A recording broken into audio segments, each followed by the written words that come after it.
This meeting is being recorded. Hello, everyone. Hopefully Wednesday night, when we normally have our Parsha Shir, I'm going to be happily on a plane to Israel for my sister's wedding on Monday. But I didn't want to miss our weekly learning, especially not on such a important week, just a few weeks before Rosh Hashanah, just a few days before Slichos begins. So I didn't want all weeks to miss our weekly learning this week. So I am recording a Parsha Shir, and hopefully everyone will have some time to listen, and together we'll be able to learn something about the Parsha. All right, this week's Parsha is Parshas Ki Tavo, and I wanted to focus in on a pasuk at the end of Perek Chav Zayin, the last pasuk of chapter 27. The context, the case going on here is that the Jews are on these two mountains, Har Gerizim and Har Eval, and then Moshe is going through this list of curses that for all sorts of things that are going to happen, meaning he's cursing people who don't keep different aspects of the Torah. So the last curse that he utters is Arur Asher Lo Yakim Es Divrei HaTorah Hazos La'asos Osam. Cursed is the person who does not uphold the words of the Torah to do them. All right, so there's two verbs that are used. Asher lo yakim, who does not keep or uphold, let's say, who does not uphold the words of the Torah. La'asos osam, to do them. All right, so cursed is a person who does not do those things. V'amar kol ha'am amen, and all the people said amen. All right, so this is a very interesting phrase, and there's a few different options of how to make sense of this. Now, let's start with the sort of basic question. All right, the Torah says, "Arur asher lo yakim lasos asher lo yakim es divrei Torah zos." Cursed is the person who does not uphold the words of the Torah, whereas normally we would have expected it to say, "Arur asher lo ya'aseh." Right? Cursed is the person who does not do the words of the Torah. So, what is the stress on upholding the words of the Torah as opposed to doing the words of the Torah, right? Normally, when we talk about living a life of Torah, we do the mitzvahs. We do what we're supposed to do. We don't talk about upholding the laws of the Torah. So why does the Torah use this verb, yakim, as opposed to ya'aseh? Even though later on in the verse it does use the word la'asos, but it should have been consistent and used the phrase ya'aseh, to do, and la'asos, to do, as opposed to yakim. All right, so I want to look at a few different options as to how to explain this. Rashi makes the comment that kan kolal es kol Torah kula, that this curse is a generic curse for someone who does not follow the words of the Torah. The kibluha aleihim ba'olo b'shvua, and the Jews accepted by saying amen. They accepted that curse with a vow, with the force of a vow. So the Jews are obligated to keep every law of the Torah, not only because it was written in its place, meaning, there's all sorts of mitzvahs, right? God says do this, God says do that, and it's all over the Torah. Last week, the last 2 weeks, we read a bunch of mitzvahs. But all of the mitzvahs are additionally commanded because the Jews accepted to keep the laws of the Torah when they said amen to this generic curse. Okay, so the way Rashi's reading this, it's not a reference to a specific law, the way the earlier curses were, but this is just a generic statement that the Jews have to follow all the laws of the Torah. And now this is Rashi Lishitaso, all right? We know that this is Rashi's view because in the Rashi immediately before this, so he quotes from Rabbi Moshe Hadarshan that there's 11 arurim, there's 11 curses that Moshe recites. And they're equivalent to 11 of the tribes. Now there's 12 tribes, there's not 11 tribes. So which tribe is missing? So Rashi says a very beautiful idea. Ukeneged Shimon lo kasav arur. There was no curse parallel to the tribe of Shimon.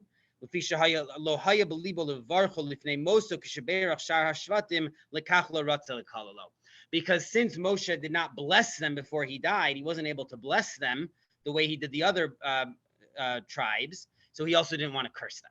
All right, this is a very, very beautiful idea. In other words, Moshe was able not to curse them. Moshe's not cursing anyone, but Moshe didn't want to say a curse parallel to Shimon because he didn't bless them before he died. In other words, the other 11 tribes were all blessed, so that's why he could say a curse parallel to them.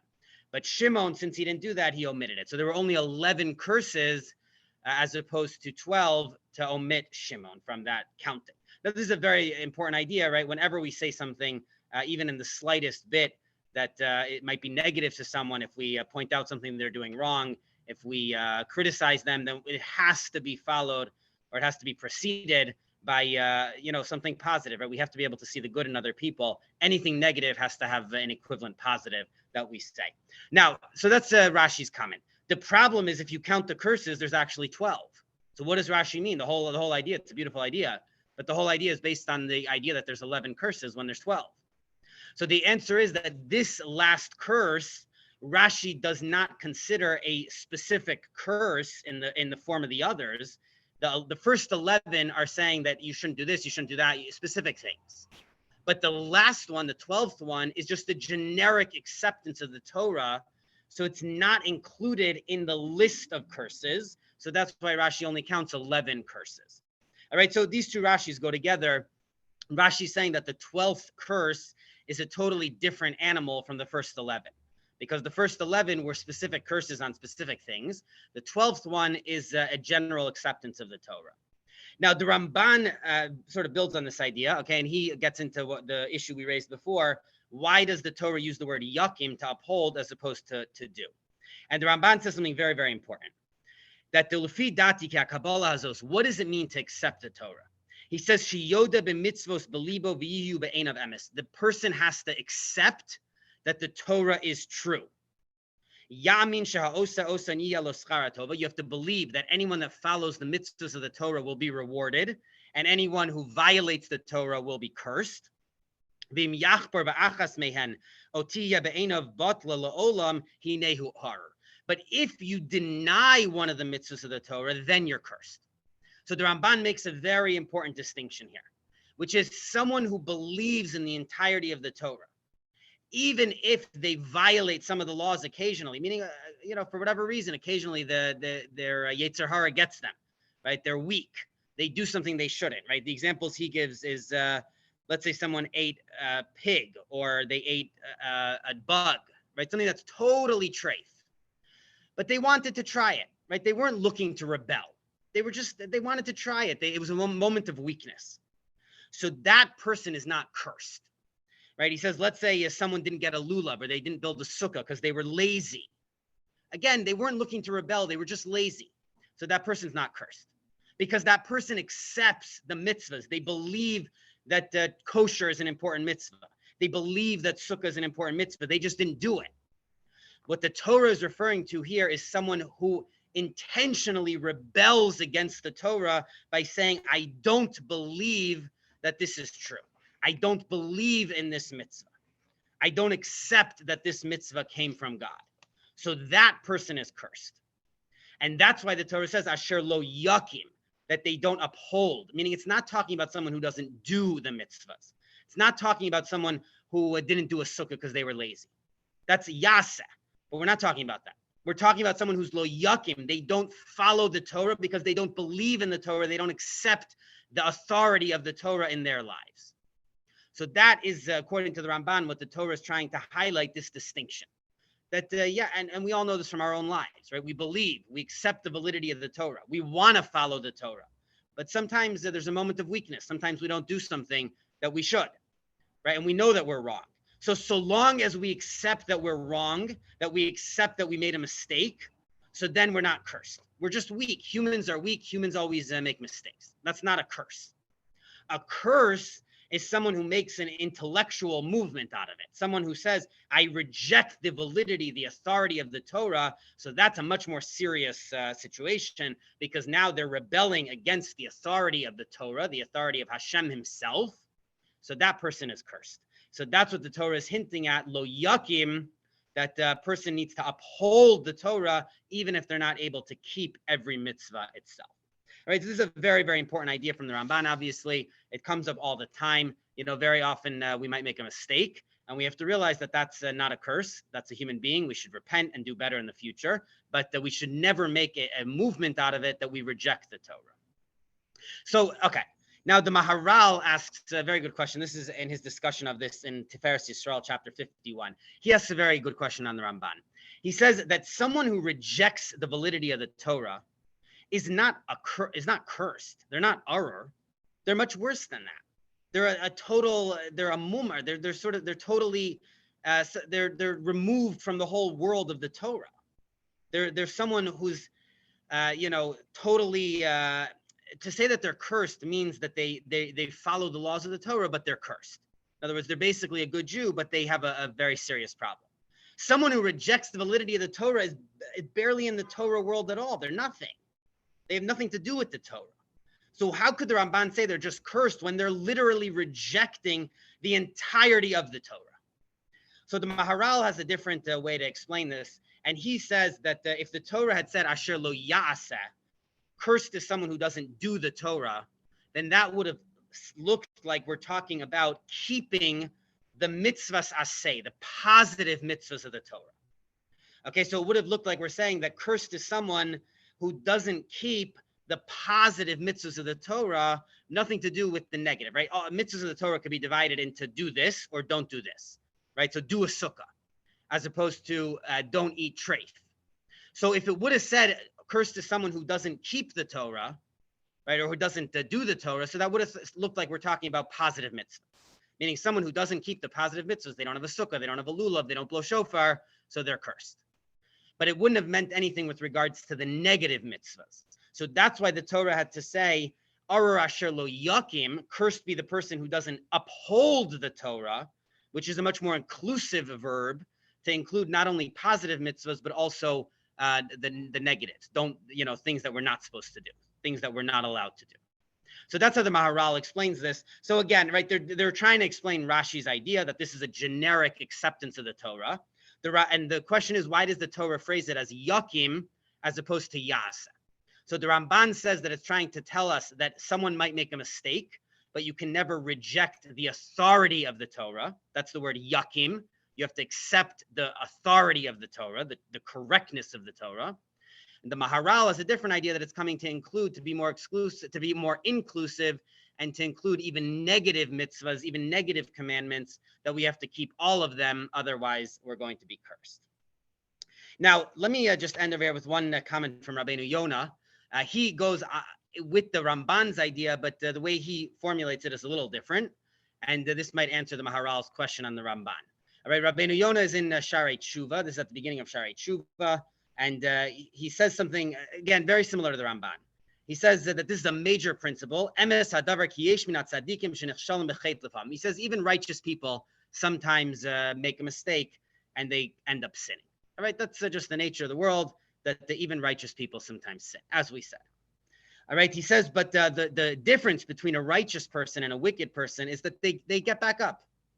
They get control of themselves, of their inclination, and then they do teshuvah and they don't do it again. But anyone who has a sin that they don't care about, there's a sin in the world that they don't care whether they do it all the time, and it's irrelevant. They don't try to even stop doing it. He says even if it's a minor sin, it's a very small thing, but still, karuhu chachmei Yisrael mishumad ledavar echad. The rabbis call him a mishumad, someone who continuously violates one thing. Even though he's a frum person, he does all the other mitzvahs. But there's one mitzvah he doesn't care about. There's one avera he doesn't care about. So this person has a label, a mishumad ledavar echad. And the Ramban and Rabbeinu Yonah says, he says that this gadol avon minaso, this is a terrible, terrible sin. Right? He says if a slave says to their master, I'm going to do whatever you tell me except one thing. One thing I don't want to do. He's broken the authority of the master. And this is what the Torah means. Cursed is someone who doesn't keep the Torah. What does that mean? So if someone who doesn't accept the whole Torah. And that's why it says Rabbeinu Yonah, it says lo yakim, again, similar to the Ramban, it says lo yakim as opposed to lo yaseh, because the point is that even if someone, right, lo yaseh would have meant that they don't do it. Lo yakim means that they habitually don't do it. They don't care to even do it. Right. So this is a very, very important lesson also, because what the Rabbi Yonah is telling us is that we can't have even one or two things. Sometimes there's one or two things that are so hard, and we say, you know what, I can't work on it. We got to constantly be working. We can never give up and say, you know what, this I can't do. This avera or this mitzvah is too hard. I can't do it. All right. So Rabbi Yonah is a little different than the Ramban. It's less of an intellectual statement. It's not that he's saying I reject the Torah. Right. That was the Maharal's whole question. That the Ramban says that someone who rejects the Torah is cursed. So the Maharal asks, if you reject the Torah, you're more than cursed, right? You're a massive sinner. You're someone who rejects the whole fundamentals of Judaism. But the Rabbi Yonah formulates it a little differently. The person's not saying I reject the Torah. They're just saying I don't care about one thing, right? They didn't make a whole intellectual framework out of it. But one thing they're not interested in controlling, that person is cursed. All right, so we have a number of important ideas over here. Again, we have Rashi's idea that this was a general acceptance of the Torah, and then we have sort of two ways to build on that. Either a person can sin, that happens, but a person can never make an intellectual statement out of it that they reject God's authority. Or the second idea is that a person sins, everyone sins, but we've got to constantly be trying to grow. We can never give up and say, you know what, one thing I'm not going to be able to control. Okay, now let me go to, I want to look at the Ramban. The Ramban has a whole nother way to read this, which is very, very interesting. So the Ramban has two more explanations that he quotes from the Yerushalmi. All right, he quotes, the Yerushalmi has 4 explanations, but the Ramban says that 3 of them are very similar. All right, 3 of them, the Yerushalmi says, is that a person, here, I'll read you a little in the Yerushalmi. The Yerushalmi says, Reb Shimon ben Chalaf Omer Zeh based in Shalmatan. The curse is talking about the courts. Okay, then there's another position that it's talking about the king, and there's a third position that it's talking about people who are able to influence other people to do good. So the way the Ramban explains this is that this is a second interpretation of the verse, which is cursed is the one who doesn't uphold the Torah, meaning a king or a leader or a court who had the ability to influence other people to keep the Torah, and they didn't. So they're cursed, even though they're totally frum. They're keeping all the laws themselves. They're righteous, but they didn't encourage. They didn't do what they could to get other people to keep the Torah. So that's a curse. All right. And the Ramban says that that's very similar to Rashi, obviously, because Rashi said that it's a general acceptance of the Torah. And this is a general acceptance to encourage other people to keep the Torah properly. All right. So that's explanation number 2. Then the Ramban quotes a third explanation. Very, very interesting. The Yerushalmi says, Reb Shimon ben Yakim Omer Zeh HaChazan. This is referring to the Chazan, all right, the cantor, the leader, the davening leader. So what does that mean? Right? What does that mean? Ara shel Yakim es divrei Torah zos. Right? Cursed is the one who doesn't keep the Torah, is a reference to the Chazan. So the Ramban has 2 explanations. The Ramban says that we're talking about, this is a totally different view than anything we've talked about until now. The Ramban says that we're talking about when the chazan, when the person puts the Torah back in the aron, if they put it back in such a way that it's not steady and it might fall. So that's a curse. Okay, in other words, you have to, the Torah is telling us when you put the Sefer Torah back in the aron, it has to be steady so that it won't fall. Unbelievable. All right, then the Ramban says there's another way to explain this, that it's talking about Hagba. It's talking about the person who lifts the Torah. So if they don't lift the Torah for everyone to see it, right? They don't do a nice, hold it up for everyone to see it, then they're cursed. So that's what it means. Ara shel Yakim, cursed is the one who doesn't uplift the Torah, is the chazan who does Hagba, and they don't do it properly. They do, a bad one, or they don't really open it up, or it's low, whatever it is. They don't, you're supposed to show everyone the Torah. All right, so that's how the Ramban in this, it's the third explanation, but it's really it's the second major approach. That's how the Ramban explains lo yakim, that you didn't uplift the Torah, not lasos. We're not talking about doing the Torah. In other words, the Ramban's totally disagreeing with Rashi's idea that this is a generic acceptance of the Torah. A totally different idea. It's a specific curse, like the first 11. So this is also referring to a specific thing that the Torah doesn't want us to do, and that is to not handle the Torah properly. And that's why it refers to it as asher lo yakim, who doesn't uphold the Torah, because it's referring to the Sefer Torah, either not putting it properly back, so it falls, right? It falls over, it's not up, or not doing Hagba properly. So that's why it uses the phrase yakim instead of doing, because it's not talking about doing. It's talking about holding the Torah properly. Very, very creative, unbelievable explanation from the Yerushalmi. Now, this Ramban made its way into the halacha, and the Beis Yosef, in his commentary on the Torah, so in Orach Chaim Siman Kuf Lamed Daled at the end, so he quotes this halacha from the Mordechai, that when you lift up the Torah for Hagbah, you should show everyone the letters, right? Everyone should be able to see the letters in the Sefer Torah. And then he says, and that's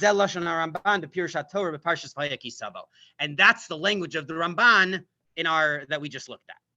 All right, now there's something funny about this Beis Yosef. Just as an aside, I want to mention this. He says, "V'zel lashon Ramban." This is the language of the Ramban, which normally means that it's going to be followed by a quote from the Ramban, but he doesn't quote the Ramban. So in the new Beis Yosef on the bottom, they say that some people change the Mamar Mordechai changes it to tzarich to v'kach kasav Ramban. All right, which means the Ramban also said that. So that's your way of saying the Ramban said it, but I'm not going to quote it. So he changes the phrase. But then he quotes an unbelievable thing that some other people understand it, that the Beis Yosef meant to write the quote from the Ramban, but he didn't have the Ramban's commentary on the Torah. So he wrote, this is the word of the Ramban, this is the language of the Ramban, intending to come back and put it back in. And he never got around to it, maybe he forgot, whatever it is. Which I think, it's just a cute historical point, but I think for us it has two very important lessons. First of all, the Beis Yosef, who's one of our greatest authors and poskim in the history of the Jewish people, he wrote the Shulchan Aruch, the Beis Yosef on the Torah, and the Kesef Mishnah on the Rambam. So three of the most important halachic books that we have. And it looks like he made a little, editorial mistake. So we all make mistakes, right? Even the greatest of the great. And we don't need to be embarrassed about it. The second important point is, we see how little books they had back in the day. It's an unbelievable thing to think about. In today's day and age, when we have everything at our fingertips, to think that one of the greatest poskim in history maybe didn't have a ready access to the Ramban's commentary on the Torah, just an unbelievable thing. And you see how much they still managed to learn, even without the printing and all the resources that we have. Okay, now let me just move on. There's a commentary on the Ramban, the Hadrei Kodesh, and he has a very nice discussion. He puts this together very nicely. And he quotes two other explanations different than the Ramban. All right, he quotes from the Bir HaGra, the Gra on Shulchan Aruch. So he says that there's two versions of the Yerushalmi. One is Zeh HaChazan. This is the cantor. This is the Chazan. So that could be like the Ramban. Either the guy puts the Torah back or the guy who does Hagbah, right? That makes sense.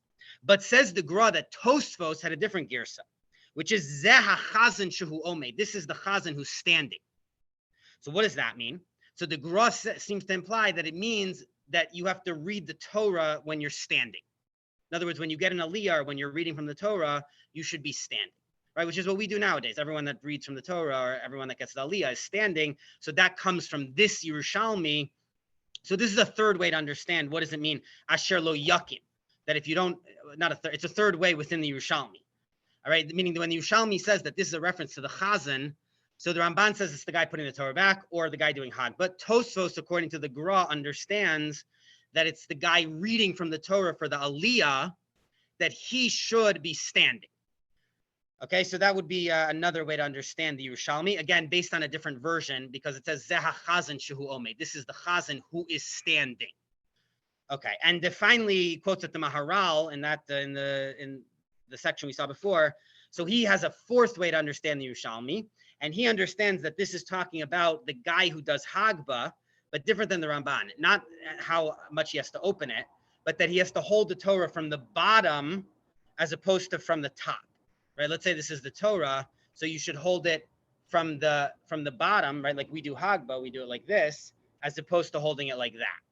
Right? That would not be respectful. Even, that's the Ashkenazi's Torahs you hold from the bottom, from the two wooden handles. But even the Sephardi Torahs, right? People which are circular, so people hold them like that. They hold them on the bottom, right? You should never hold the Torah like hanging. You should never be hanging the Torah like that. All right, and so that's what it means, Asher lo yakim, that this is the Chazan, meaning when you're holding the Torah, you have to be holding it up, not like hanging it. All right, so it has to be up. So again, according to the Maharal, right, this fits in with the whole Ramban's second approach based on the Yerushalmi, Zeh HaChazan, that this is a specific halacha that the Torah is telling us that if you don't do this, it's a big issue, which is a reference to the Chazan holding the Torah up as opposed to hanging. So that's why it says yakim, that you have to hold the Torah up. All right, so this is very, very interesting. And the Maharal makes an important point here, and he says that this is not just a matter of aesthetics, right? That we want Torahs held a certain way, or, but it goes to the heart and soul, the essence of respecting the Torah.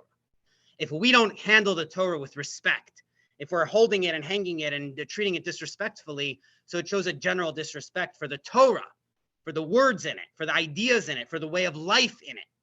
So that's why we have to hold the Torah respectfully, to show how much we value these words. So that's the whole Torah. In other words, even though it's a physical thing that this verse is talking about, right? The Torah is talking about a physical thing.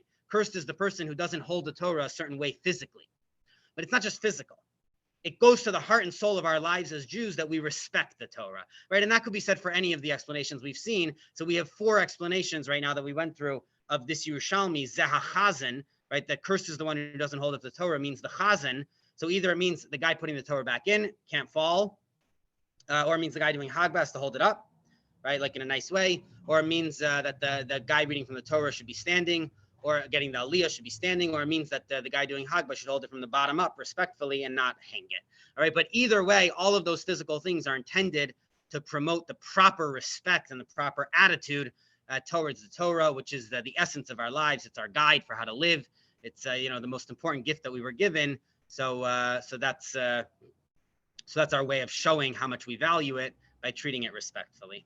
All right, have a wonderful week and a wonderful Shabbos, everyone.